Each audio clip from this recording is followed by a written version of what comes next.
Megan Olivi here. The UFC 132 press conference has just ended. I'm joined by Dana White. And Dana, I heard you talking in the scrum saying that you're going to Japan very soon.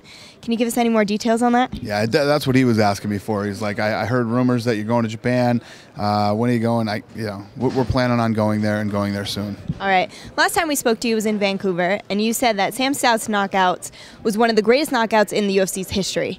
Where would you put Czech Congo on there after Pittsburgh? Yeah. His knockout of Yves Edwards was vicious. I mean, a vicious knockout, as vicious as you'll ever see. And I think that actually Congo might have one-upped him. But the thing about the Congo fight is it was such a dramatic fight because Congo was about to go. He got dropped like 3 times, and then he ends up, knocking Barry out viciously. So, yeah, I mean, within the last 2 fights, we've had 2 great. That last card on Versus was incredible. It's one of the best cards I've ever been to from top to bottom. I mean, the prelims were awesome. The main card fights were awesome. It was a great night.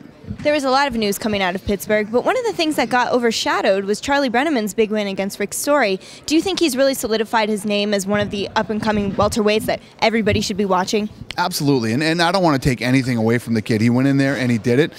But I actually, personally, I feel bad for Rick Story. You know, Rick Story got put in a horrible position. You know, this kid comes off a win over Thiago Alves, right? It's a huge win in the guy's career. We ask him to fight, and he jumps in and takes the fight because it's Nate Marquardt. You know, it's another big-name guy that he can knock off and get himself close to that title. He comes down.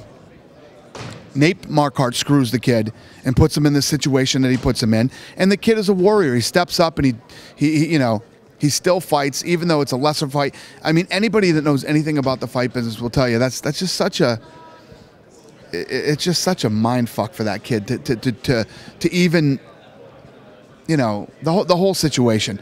So it sucks. I feel bad for Rick Story, and not to take anything away from Charlie, but you know, it is what it is. Right, you've got a really talented welterweight division like we just talked about, but your lightweight division is stacked. We talked to Melvin Gillard, and he said he wanted a lightweight Grand Prix to see who the real #1 contender is, because it's like every time you have a contender, there's some sort of upset with Guida and Pettis or Soteropoulos and Seaver. Would you be open to that, having a lightweight Grand Prix? I don't know. I've never thought of it. You know, I think that you don't need a Grand Prix. I mean, we've got it. I mean, the problem is right now there's a clog in the because these two are hurt. Once we can get Frankie Edgar and Maynard to fight, we can get the log jam out of the way there, and we can get some guys in there fighting for the title.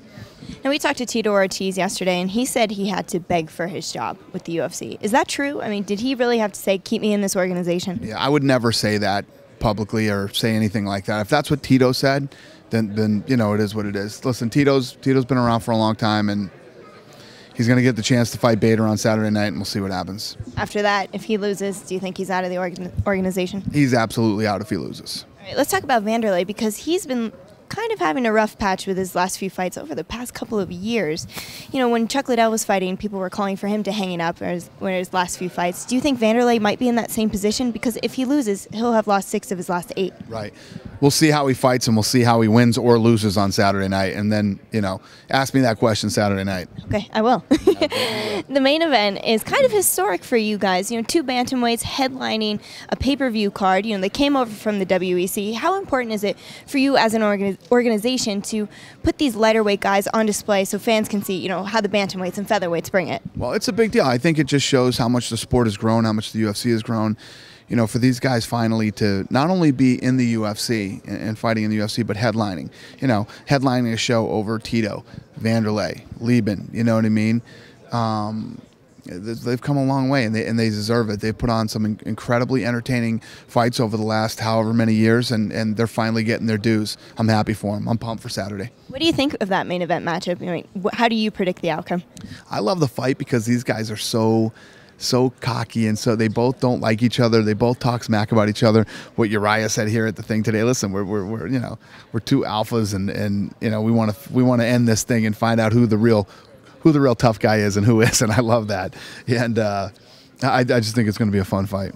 All right, now I know you've been bombarded with questions about this, but Nate came out with a statement on Tuesday about his side of the story. Is that an accurate portrayal of the situation? Well, yeah, I'd call it accurate. I'd call it percentage of the story, but I'd call it accurate.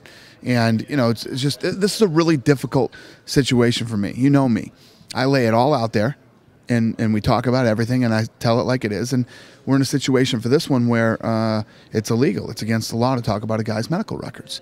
But everybody likes to think, oh, I'm this lunatic, I'm crazy, and I just go out there and, you know, and just cut a guy because I'm mad. Give me a break. You know, Tito's fighting on Saturday night, okay? Nate knows the deal. So there's more to this story that we as the media and fans may not ever know. I wouldn't say there's more to the story. I think it's pretty clear. I think it's pretty clear without all the exact information being out there. I think it's pretty clear. All right, well, thanks for answering that, Dana. It's nice to get the record straight on that. Looking forward to a great card on Saturday at UFC 132. Thank you. Thanks. Keep checking Heavy.com for more fight info.